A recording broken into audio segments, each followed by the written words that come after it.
सोलापूरकर नागरिकांना, देशभक्त नागरिकांना स्वातंत्र्य दिनाच्या शुभेच्छा.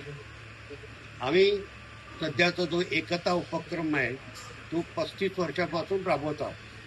मूळ हेतू असा आहे की आपल्या देशाला आपल्या सर्व नागरिकांची एकतेची आवश्यकता आहे. ती एकता शक्ती जर जुळवायची असेल तर आपला जो भारत देश धर्मप्रधान आहे तर धर्मानिमित्त हे सगळे एकत्र येतील आणि राष्ट्रधर्म हा आपण ध्यानात घेतला तर सर्वजण एकत्र येतील या हेतूने आम्ही हा उपक्रम चालू ठेवलेला आहे. यामध्ये सर्वजण जर एकत्र आले तर सर्व जाती जमाती यांच्यामधील जी शक्ती आहे ती देशासाठी वापरली जाईल आणि देशाचे सगळे अडथळे हे निघून जातील आणि देश प्रगतीपथावर पात्र पळू शकेल.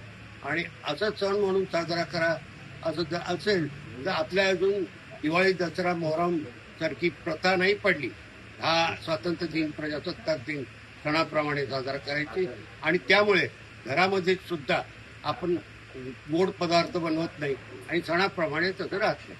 म्हणून मी विचार केला 35 वर्षापूर्वी आपणच मिठाई केंद्र चालू करावं.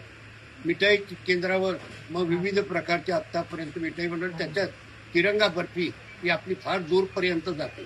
ते तिरंगा बर्फीमध्ये केशर, बदाम आणि पिस्ता असतो, खवा, खोबरं आणि ही इतकी लायकिंग आहे की इथून दरवर्षी दूरदूरच्या गावाचे लोक सुद्धा येतात आणि घेऊन जातात.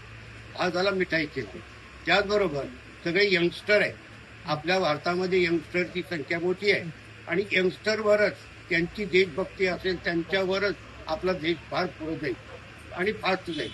तर त्या यंगस्टरला आपलं देशप्रेम व्यक्त करायचं असतं आणि व्यक्त करण्यासाठी काही सिम्बॉल, जसे मी माझ्या शरीराला लावलंय तसे अनेक प्रकारचे सिम्बॉल, हाताचे बँड, डोक्याची टोपी, सगळे तिरंगा हे सगळे त्यांना हवं असतं.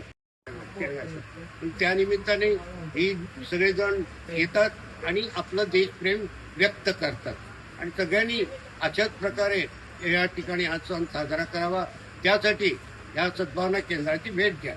हे सद्भावना केंद्र पूर्वी त्या प्रभात टॉकीज समोर गांधी ट्रॅक्टरच्या समोरच होतं, पण त्या ठिकाणी खूप गर्दी व्हायची आणि ॲक्सिडेंट सुद्धा झाले. त्यामुळे गेल्या 10 वर्षापासून हे केंद्र तिथं नसून, म्हणजे प्रभात टॉकीज समोर गांधी ट्रॅक्टरच्या लगत US पोलीस चौकी लागून नसून याच ठिकाणी तिरंगा बंगला या ठिकाणी 10 वर्षापासून चालू आहे. नागरिकांनी आपला देशभक्ती प्रसारणासाठीच्या या कार्यक्रमामध्ये सहभाग घ्यावा. आपण आनंदाने हा सण म्हणून साजरा करावा आणि एकता आपली निर्माण व्हावी, देशाला अखंडता मिळावी आणि देश सुदृढ व्हावा. यासाठी लोकांनी अवश्य या केंद्राची, सद्भावना केंद्राची भेट घ्यावी.